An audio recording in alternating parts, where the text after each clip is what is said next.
Tere siis ka minu poolt, mina olen Karin Sepp ja kui ma paari sõnaga enda tutvustuseks räägin, siis minu igapäevatöö koosneb mitmest erinevast osapoolest, et meie põhitöökoht on või meie põhitöö perekonnaliikmetel on põllumajandus, mida me teeme siis mul on enda põllumajandusettevõte, siis ma aitan venna põllumajandusettevõttes natuke, siis mul on veel mehel oma põllumajandusettevõte ja tegelikult ma siis veel ka ühe osa oma päevast pean jagama Põlvamaa Põllumeeste Liidule, mida ma juhin. Ja see on selline, kuna ma olen tähtkujult kaksik, siis mul on jube raske istuda hommikul 8 õhtul 5 laua taga, ma ei suuda seda.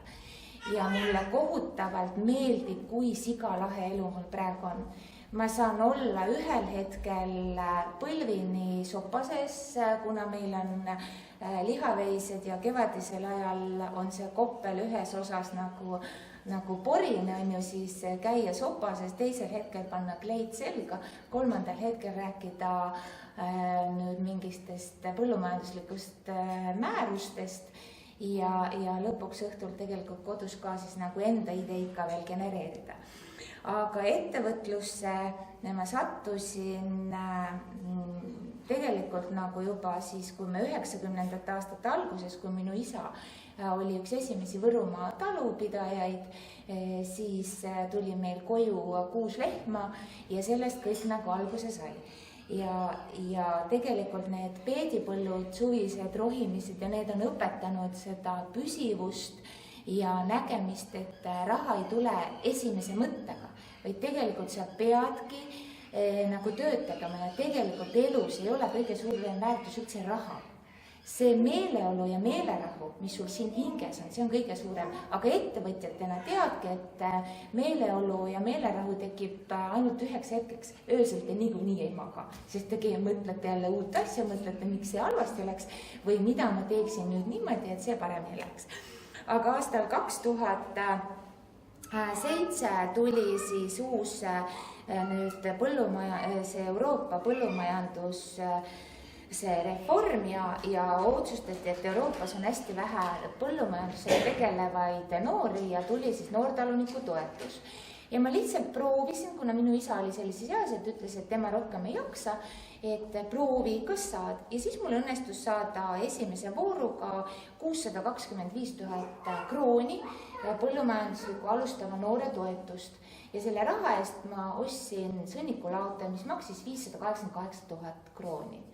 Jube happy, sest see peab senini vastu. Kõik on olnud nagu väga hästi. Aga sealt sai alguse see, et ma julgesin riskida. Ma olen julgenud rohkem tegeleda loomadega ja edasi näha ka nagu, et ainult ei ole lehm või ainult ei ole piim või ainult ei ole liha, sest tegelikult näha edasi, et näiteks kui sa töötad põllumajanduses, siis tegelikult sealt agroturismiks edasi minna on ainult väike mõttevälgatus, mida sa ei pruugi 3 aastat, sul ei pruugi see üldse pealegi tulla, aga vaat siis ühel hetkel käib plõks ja sa saad aru, et kuule, see on äge. Ja siin siis on üks plakat, kus siis me oleme siis üle Eesti siis igast maakonnast siis võeti üks, kes suutis 5 aastat vastu pidada, teha selle noore projekti läbi, 5. aastaks pidi olema müügikäive, tollel ajal tulid juba eurod ehk 32 000 eurot, siis see 625 000 krooni on siis 40 000 eurot ja 5. aastaks mul pidi olema siis müügikäive 32 000. Minu äriplaan oli üles ehitatud selle peale, et ma ostan endale nuuma pullvasikad, nuuman nad üles ja müün maha. Kõik oli väga hästi kuni 3. aastani, kui vasikate hinnad tõusid lakke ja siis ma mõtlesin, et selle eest pole küll mõtet. Orienteerusin ümber ja sai alustatud esimeste lihaveistega. Nüüdseks on meil lihaveiseid 150 ja meie põhiettevõte on lõpetanud ka piimatootmise, kes vahepeal nagu mõtle, kui meie mõte oli selline, et me teeme Eesti kõige innovaatilisema lauda ja minu vend käis Hollandis, tegi projekti valmis ja kõik oli hästi, aga õnneks, nüüd ma ütlen õnneks, et Putin ütles, et nüüd on embargo ja ühtegi liitrit piima Venemaal ei tule. Vaat selle koha peal käis meil plõks ja me saime aru, et elu ei koosne ainult ühest asjast, et lehmast ja piimast. Elus on ka 10 000 muud asja, mida teha. Ja jäi meil õnneks see suur investeering tegemata ja ma arvan, et me oleme mitte nüüd, selles suhtes me oleme hingeliselt nagu rahulikumad ja õnnelikumad. Ja nüüd meie põhitegevus on ikka seotud loomadega, et me kasvatame nuumaveiseid ja on siis ka teravili. Aga nüüd see Maamehe golfitalu tuli meie ellu juba aastal 1998, kui minu vend ostis üle maha võetud metsatüki, kus kaasas tuli üks lagunenud majake. Okei, meil oli aastal 2000, kui me ostsime selle piimafarmi, siis oli õudselt raha vaja ja pank aktsepteeris ainult hoonestatud kinnistut. Vahet pole, kas seal on logu või loss, peaasi, et on. Saime täpselt selle hindamise tulemusel nii palju raha, kui meil pangast vaja oli.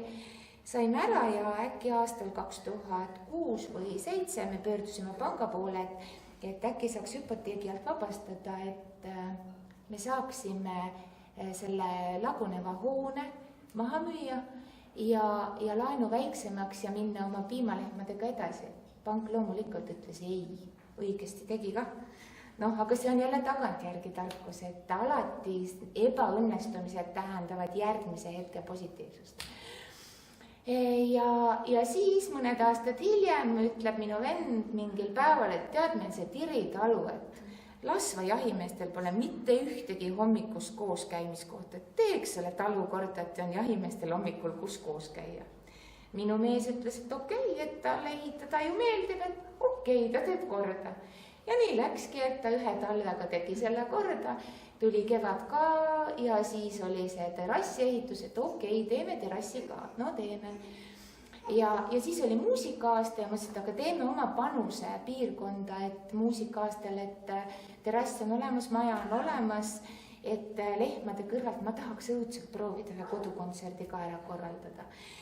Ja siis nad ütlesidki, et vend ja minu mees, et tee, aga keda sa tahad? Ma ütlesin, ma kohutavalt tahaksin Ponsot, aga ta tundub minu jaoks nii suur staar, et esimese stardipauguna nüüd staari juurde pöörduda on ka nadi, kui ma hävin. Ja stardipauguks võtsin Marek Sadami. Aga juhuse tahtel juhtus nii, et ööpäev enne kontserti Marek Sadam ütles, et ta ei saa tulla ja järgmisel päeval, kui oli kontsert, oli meil Ponso.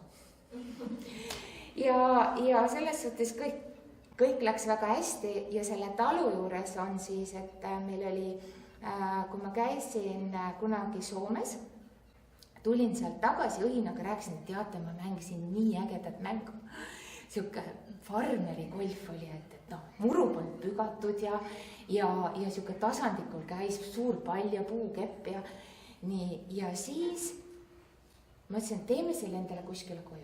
Kuhu me teeme, kes sellega tegeleb? Okei, sinna paika ei. Aasta hiljem läks minu vend Soome, tuleb tagasi, tead, ma mängisin seda mängu, mida sa mulle rääkisid. Tead, see oli nii äge mäng, teeme selle siia alla soo peale. Okei, teeme. Sinna paika see mõte jäi. Siis ma läksin uuesti mingi 3. aastal Soome ja mängisin juhuse tahtel uuesti seda mängu. Aga siis ma juba vaatasin, et milline on see kepp ja milline on see pall ja milline on see rada. Jätsin need nagu ideed endale meelde ja siis sai meil see Tiri talu maja valmis. Ja võt selle maja juurde tundsime, et sinna sobib see golfimäng. Ja nüüd meil siis kulgebki seal metsade vahel ja Karjakoplis, kus suvel on eriti põnev, kus on ka sellised kullahunnikud, need lehmade poolt tekitatud kullahunnikud. Me soovitame alati nendesse sisse astuda, et saaks rikkamaks, kui sa hetkel oled või võib ka taskusse panna. ja kaasa võtta, kes eriti vaene on ja tahab rikkaks saada, kohe see võib püherdada ka seal sees. Et aga selline looduses kulgemine, hetkel on meil üks rada, aga teine rada on meil valmis, raskem ja keerulisem ja siis rahvas seda väga mõnusalt aktiivselt mängib, see on selline seltskonnamäng, mis põhineb aususel, et iga löök tuleb kirja panna ja rahvas meil, kuna me igapäevaselt teeme ikkagi oma põhitööd ehk põllumajandust, siis meil reklaamida oma ettevõtet pole mahti olnud. Aga rahvas on meid üles leidnud, uurinud, kust info nagu tuleb, siis oleme saanud nagu hästi positiivset tagasisidet ja selle koha peal mulle nagu õudselt meeldib nagu vaadata, kui ma räägin seda pallimängu või seda nüüd golfimängu reegleid ja siis, kui on eriti hästi on näha võistkondades see naiste ja meeste nagu loogika ja mõistus. Ja kui näiteks on meeste võistkond ja naiste võistkond, mis on üpris tihti, siis mehed kohe võtavad kepi, okei, paneme nüüd, oot, mis see nüüd, nüüd panen ikka selle otsaga, et siis lendab. Aga tead, nad vaesekesed ju ei tea, et kui ta paneb siit otsaga niimoodi, ega see pall ei lenda niimoodi, ta läheb ju vindiga niimoodi. Ja siis nad on ikka seal kõmatanud sinna viltu, aga siis nad pärast saavad aru ka ja siis nad ütlevad, et aga mul endal on nagu seda jubege vaadata, sest kõik mehed teevad ühe mustri järgi. Loogikat on nagu, nad tunduvad, et nad on härjad, tugevad. Aga selle enne kui Kuldar rääkis, siis tegelikkuses, et üks naisettevõtja, see on ju ükstaspuha, kas sa oled mees või naine, aga ma mõtlen, et kui sa oled naisettevõtja, siis sinu kaela peab keerama sinu hea mees. Tegelikult nii on. Kui sul kodus on kõik okei, siis sa jõuad ka äris. Ja samas, kas ta kõike peabki nagu ärina võtma, minu meelest on see selline kogemuste pagas ja selline elu nautimine ja kui me oma lehmad maha müüsime ja mõtlesime, et nüüd on kõik, siis mul autos istus too hetk veel 10-aastane tütar, kes ütles mulle, emme, kas sa oled lihtlabane allaandja? Ma ei ole allaandja. Et selles suhtes tuleb nagu mingitel hetkel, loomulikult on sul tõusud ja mõõnad ja selles suhtes mulle selle Tiritalu juures meeldib, ma kutsun seda Tiritaluks, et ta on meil seal Facebookis ainuke koht, kus me teda reklaamime või temast natukenegi märku anname, siis seal on ta maamehe golfitalune ja tegelikkuses vaata seal nagu ma kutsungi seda meeleolu ja naudingu taluks, et seal ei pea olema nagu iga muru või rohulible nagu ühekõrgune ja ühest lillepeenrast täitsa piisab, et mõnikord on äge, kui sa saad lihtsalt vaadata nagu puhast loodust, et seal, kui meil esimest korda Bonsu käis kontserdi andmas, siis ta Poola kontserdi pealt ütles, et teate, nüüd on see hetk, et see oli täpselt 21. august, et päike loojus ja kuu tõusid ja meie need lihaveised olid rivistunud sinna aia äärt niimoodi üksteise kõrvale, 30 tükki, niimoodi täpselt. Siis ta ütles, et ma ei suuda, ma pean vaatama. Ja rohutirtsud olid ka, et mõnikord on sellist emotsiooni ka tarvis, ja nagu ma nüüd seal talus 3. suve hakkab minema, siis kui ma seal toimetan ja inimesi vaatan kõrvalt, siis tegelikult seda traditsioonilisust on meil siiamaani, et unustage see traditsioonilisus ja mõelge väike kiiks, sest seda vajab ühiskond. See inimesed nagu janunevad sellise ebatraditsioonilise asja järele, nagu sinu tagurpidimaja on ju. Ebatraditsiooniline ja ikka käiakse. See minu panga. See on pangamaja ja selle kiiksu peale või selle peale, kui ettevõtja kohta arvatakse, et vaata, kui hästi tal läheb, on ju, siis tegelikkuses selle taga on ju pank. Sest kõik need masinad, mis sul on, et ettevõtjana põllumajandus, ma tean, et meie olemegi pangahorjad. on ju. Ja see ongi täpselt niimoodi, et sa 5 aastat peab see traktor ideaalselt vastu, kui sul on liisingperiood. Peale seda viimast makset järgmisel päeval otsustab ju seal mootoris, mis iganes asi juhtuda või mis iganes asi. Et nii see elu on, aga ettevõtjana seda vabadust, see on lahe. Selles suhtes, et tööpäevad on küll väga-väga pikad, aga samas võin ka niimoodi, et 2 päeva tööle ei lähe, aga pea ikka mõtleb, millest nagu edasi teha. Ja alati, kui te kuskil ringi käite, siis mingi asi jääb mingil hetkel kummitama.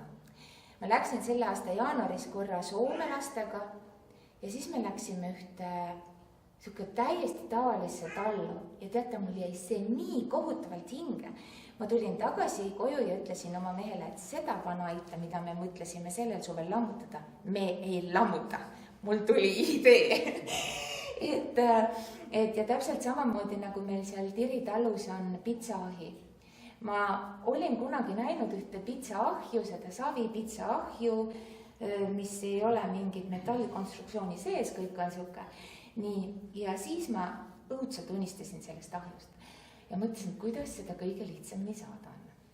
Ja siis mul järsku tuli see, et avatud talude päev, et äkki ma ei ole ainuke eestlane, kes seda saviahju endale tahab. Äkki on keegi teine ka.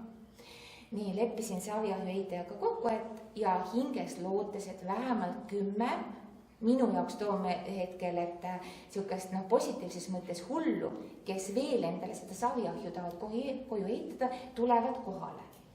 Ja siis ma saan nad tööle rakendada, õhtuks saab saviahi, mina saan kasu, nemad said kasu, sest nemad said teadmised ja kõik on nagu olemas. Ja tegelikult tuli kohale mingisugune 60 inimest. Ja see ahi saigi 4 tunniga valmis ja see ahju ehitaja, ahjumeister, kes siis juhendas, see ütles, et selles suhtes sai ju seal 60 erinevat kätepaari kasutatud, et kindlus, et see kui kauaks see vastu peab ei ole, et aga kui ta 50 pitsat sul ära küpsetab, siis on ikka väga hästi. Eelmisel sügisel, kui Jaanusel oli sünnipäev, helistasin talle ja soovisin õnne ja siis Jaanus küsis, et ahi elab veel. Ma ütlesin, et loomulikult, ta ütles, et mitu pitsat tegid see suvi. Ma ütlesin, see suvi väga palju ei teinud, et 1500. Ja siis ta tuli nüüd juhuse tahtel ja eelmisel nädalavahetusel oli meil seal Tiritalus ühes seltskonnas külas. Ja teate, kui hea on vaadata, kui inimesel on midagi õnnestunud. Ta käis ümber ahju, vaatas, kuule, siin on see praegu, aga siin seisega, kuule. Aga kuule, miks sa seda nii teed? Kuule, aga sul tuleb see päris hästi välja, on ju. Et selles suhtes see tema ka, et tal on praegu täpselt selline hetke siuke väsimus, et ta ei tea, millega edasi minna, aga ainult seda ahju vaadates ta teab, et tema tee ongi ahjud. Et ta nüüd täiustab oma ideed, et niimoodi ongi, et jah. Nii et ja selles suhtes, kes tahab meile tulla külla, tulge ja mulle meeldivad siuksed väiksed kiiksuga asjad, siis ma tegelikult olin juba päris mitu aastat unistanud tuua kõrgmood kuplite vahele Võrumaale. Ja siis jälle on see julguses on natuke asi, aga kuna mul jõuluvanna tõi sellise Eesti disaineri kleidi, Mammu Couture'i kleidi, siis väga pikk oli ja minu abikaasal oli see number olemas. Ja siis ma küsisin, et kuule, et ma igaks juhuks helistan, et ütleb ära disainer, sai. Tema ütleb, jaa, loomulikult ma tulen. Siis ta tegi ühe korra meil seal pop-up poe ja siis ma rääkisin talle oma kreisist mõttest, kuidas ma tahaksin tuua kõrgmoe, kui et modellid kõnniksid heina peal, palja jalu, muusika oleks selline tavaline, valgust ei oleks, päike paistaks ja samas võiks udu tõusta ja kuu võiks ka olla. Ma rääkisin kõiki oma ööbik võiks laksutada ja selline ehe asi võiks olla. Ja siis ta ütles, et ei, seda ei saa, oi, mis asja. alla konsokiga, ei mitte midagi. Aga siis me jõudsime ikka nende asjadeni, et kuidas me saaksime seda teha. Ja me tegime selle eelmise aasta kevadel ära. Ja tegelikult oli see ülilahe. Ainukene viga, mida ma tean, mis nagu seal asja juures juhtus, oli see, et kuna eelmisel kevadel olid väga viletsad ilmad, siis see oli esimene nädalavahetus, kui oli superilm. Sest meil oli see lava ja poodium ehitatud ju nagu välja, et ma teadsin algusest peale, et sellel päeval vihma ei saja. Ja nii oligi, et oligi selle kevade kõik ilusamad ilmad. Ja siis sai see asi tehtud ja mõtlesin, et ma elu sees mitte midagi rohkem sellist ei tee, et kas mul on seda kõike nagu pinget nagu oma igapäeva ellu vaja. Ja näed on. Ja sellel aastal 22. juuli, see on pühapäev, kui on avatud talude päev, siis kes teab sellist jälle naistele orienteeritud moeluujad Pehmus, kes teeb selliseid ägedaid riideid, siis tema tuleb oma show'ga. Ja sinna saab olla täiesti modelliks. Ja lava on meil olemas ja siis tuleb ka Stanislav, Eesti parim paagar ja ta tuleb ja näitab, kuidas küpsetada.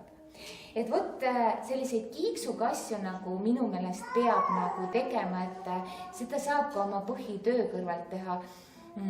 Et lihtsalt natukene, aga see nõuab, et sul oleks mõnikord tuleks mingi idee ja rohkem kui 8 tundi ööpäevas tahet midagi teha. Kui teil on küsimusi, siis võite küsida. Ma ei tea, kas see üldse oli ammendav, mida ma pidin rääkima. Valdkond, millega sa nagu tegeled, see on tead, see on nagu selles suhtes, et see on nagu crazy, et kui sa ühel hetkel oled kleidis, siis teisel hetkel, mõtlesin just lõunapaiku, tulime sealt Tiri talust ja vaatasime, sõitsime mööda Koplist ja vaatasin, jalad paistavad, jälle sünnib keegi. Et ei ole vahet, et kas on jõululaupäev või see, et loomadega on sul alati, sa pead olema valmisolek ja tavaliselt, kui on kõige kiirem, siis juhtub.